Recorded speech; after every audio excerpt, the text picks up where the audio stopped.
Sa Taiwan ngayon nananalasa ang bagyong Kongray o Leon dito sa Pilipinas. Humina man bilang typhoon, nagpabaha ito sa maraming lugar. May mga tumirik na sasakyan. Ang iba naman, nabagsakan ng mga puno. Ramdam hanggang Northern Taiwan ang bagyo. Hirap makalipad at makalapag ang mga eroplano sa kanilang pangunahing paliparan sa labas ng Taipei.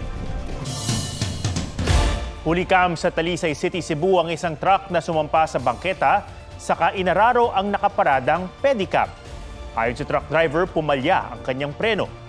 Sinikap daw niyang iwasan ang mga nakahintong sasakyan sa intersection. Ngayong bisperas ng undas ang ilang dalaw sa sementeryo muling nandulumo dahil sa mga libingang binutas at mga butong basta na lang itinambak. May report si Ivan Mayrina. Hindi maitago ni Grace ang kanyang lungkot at galit na magtungo sa Barangka Cemetery sa Marikina. Nang puntahan kasi ang puntod ng ina, wala nang lapidan nito at may nakalibing ng iba. Gusto lang po ko uling nakapunta dito eh. Ngayon, pag ano ko po, wala na yung mama ko doon po sa libingan niya. Ang mga labi ng nanay ni Grace, kabilang sa mga in-exhume o inalis sa nicho. Sobrang sakit po. Kasi, siyempre yung tatay ko, hindi ko na nakuha, tsaka hindi ko na napupuntahan eh. Tapos ngayon yung mama ko na dito, sa malapit na wala pa. After 5 years kasi, pwede nang sa batas naman yun. Nakapaskil sa sementeryo ang isang bahagi ng ordinansa ng lungsod na nagsasabing hanggang 5 taon lang pwedeng manatili ang mga inililibing doon. At kapag hindi tinanggal ng kaanak, ilalagak ito sa ossuary.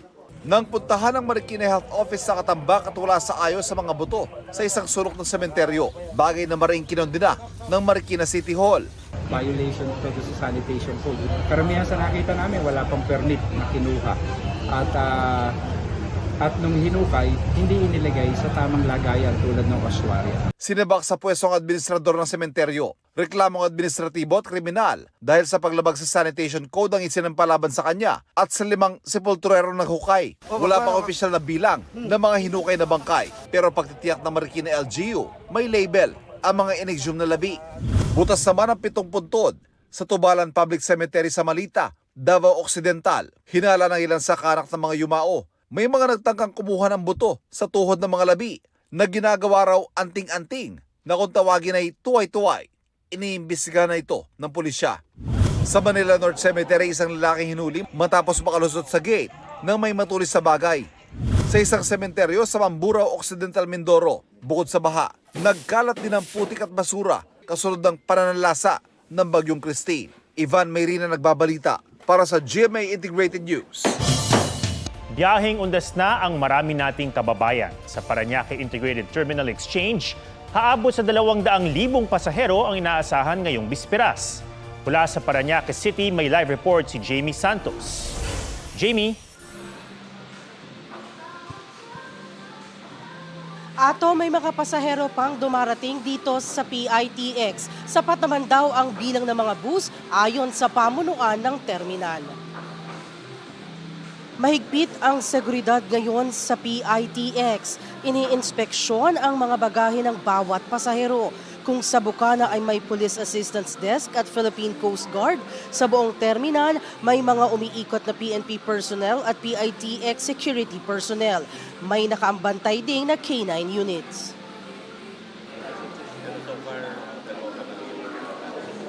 Tatlong bus driver ang nagpositibo sa random drug test sa terminal kahapon. Sasailalim sila sa confirmatory drug test. Sa ngayon, sabi ng NCRPO, wala silang namomonitor na terror threat. Nag-abiso naman ang MMDA na pwedeng dumaan sa EDSA ang mga provincial bus hanggang alas 5 ng umaga sa November 4. Nagsisimula na ring dumami ang mga pasahero sa NAIA Terminal 3. Sabi ng Civil Aviation Authority of the Philippines, naka-heightened alert na ang mga paliparan di lang dahil sa undas kundi para rin sa Bagyong Leon. Sa Batangas Port, tuloy-tuloy ang mga biyahe. Mabagal nga lang ang turnaround ng mga barko dahil sa dami ng pasahero at sama ng panahon. Tiniyak din ng pamunuan ng Pantalan na hindi sagabal ang nakasadsad pa ring fuel tanker na tumagilid dahil sa Bagyong Christine. Sa North Port Passenger Terminal sa Maynila, may mangilan-ngilan pa ring magpapalipas doon ng magdamag dahil apektado ng Bagyong Christine ang kanilang biyahe. Inaasahan din ang buhos ng mga sasakyan sa North Luzon. at South Luzon Expressway. Atong pakiusap lamang ng ilang security personnel sa ilang pasahero na i-ready na nila yung kanilang mga bagahe para tuloy-tuloy ang pasok ng mga pasahero dito sa terminal at hindi na naiipon sa pila. At yan ang latest mula rito sa PITX. Balik sa iyo, Atom. Maraming salamat, Jamie Santos. Dama sa Batanes ang hagupit ng Super Typhoon Leon matapos isailalim ang ilang lugar sa wind signal number 5. Nagngangalit na hangin na may kasamang ulan ang humampas sa mga bahay. Dinigang malakas na hangin sa loob ng Batanes PPO headquarters. Sa Itbayat, nawasak ang ilang bahagi ng Santa Maria de Mayan Church.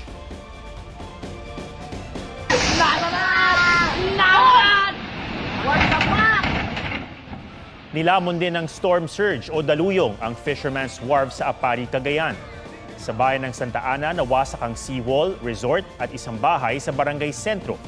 Sa Pagudpo, Ilocos Norte, halos umabot na sa kalsada ang tubig dagat. Sa Pasukin, nasira ng malakas sa hangin ang ilang kubo.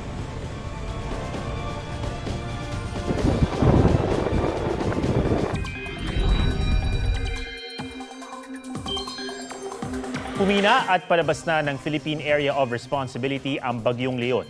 Sa 11 p.m. bulletin ng Pag-asa, huling namataan ng mata ng bagyo, 445 kilometers hilagang kanluran ng Itbayat, Batanes. May lakas itong 120 kilometers per hour at bugsong aabot ng 165 kilometers per hour. Pahilagang kanluran ng kilos nito sa bilis na 25 kilometers per hour.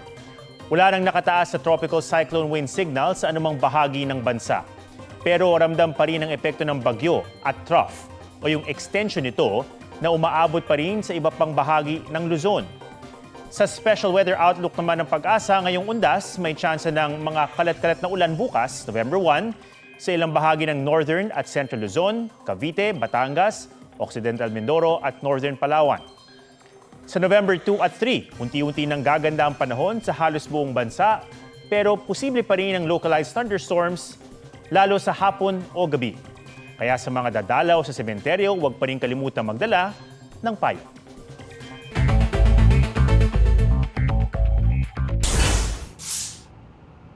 Energy Regulatory Commission nag-utos na wala munang magpuputol ng kuryente sa mga hindi makababayad ng bill sa mga lugar na nasa state of calamity dahil sa Bagyong Christine.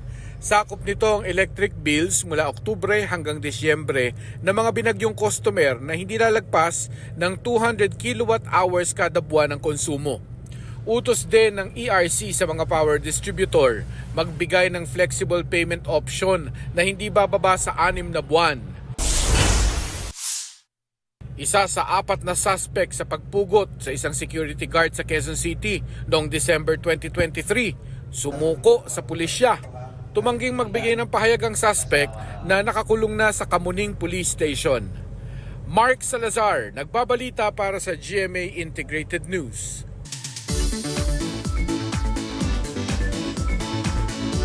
Sa mga gustong masindak ngayong Halloween, G tayo sa Horror House at Creepy Adventure Park. Sa report ni Von Aquino.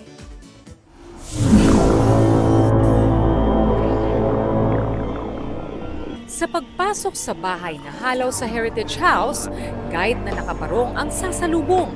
Pag-akyat ng hagdan, white ladies ang babati. Creepy rin ang totoong kabaong at ang umiiyak na bride na wasak kamukha. May mysterious diners din sa kasa. Aba, effective! Nagtatakbo palabas sa mga guests. Pagpasok namin, creepy na talaga siya. Yung incenso, so nakaka-add siya sa sa ambience ng place. Meron na siyang effects dun sa mga guests natin na luma yung bahay na papasukin, and this is something na kakaiba. Matapos pagpawisan sa takot, marerelax naman sa ganda ng iba pang replika ng heritage houses. Mula Quezon City, sa Rizal naman tayo. Dito sa isang adventure park sa San Mateo, Rizal, hindi sa loob ng bahay, kundi dito sa Kakahuyan, susubukin ang iyong tapang sakay ng isang UTV. Tara! May mga misteryosong nilalang sa daanan.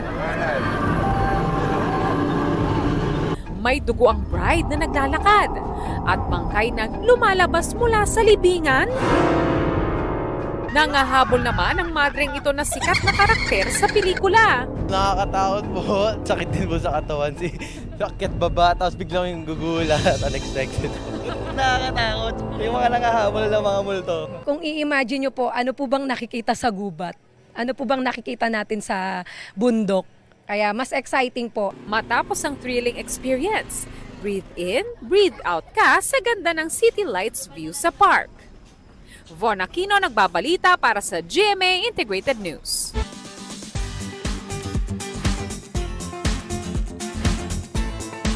Ang pagiging witty ng mga Pinoy muling umangat ngayong Halloween sa ilang aliw na costume. Pusuan na yan sa report ni Ian Cruz. Di dapat manakot ngayong Halloween unless jowa mo ang gustong saksakin ka. Gawin kang saksakan. Choice talaga ni na Jaya at Miguel na parehong may pumupulupot. Pero wala po sa kanilang dalawa ang iginapos.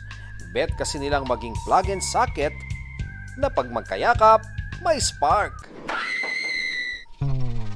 Pero kung love-hate ang peg, bet nyo ba ang maging ipis at tsinelas? Tulad ni na Clarice at Raph. Dahil nakakatakot naman daw talaga ang ipis. Kahit makapalang tsinelas, pero pag pakpak ay gumalaw, tiyak, ikay mapapasigaw. Tiyak namang lampaso ang mga costume nyo pag tinapatan sina Howard at Lingyan. Map ba naman ang atake? May caution sign, pang ready. Nag-isip daw kasi sila ng something fun. Abay, paglilinis yata ang kinaaliwan. At kung nagdadalawang isip pa kung pupunta sa costume party, ito na ang sign. Welcome to Cutipunan Station ni na Kevin and Mon with the kids. May tren na ring nakahanda. Pero ang nakakatakot sa costume na ito, baka biglang magkaberya. Ian Cruz nagbabalita para sa GMA Integrated News.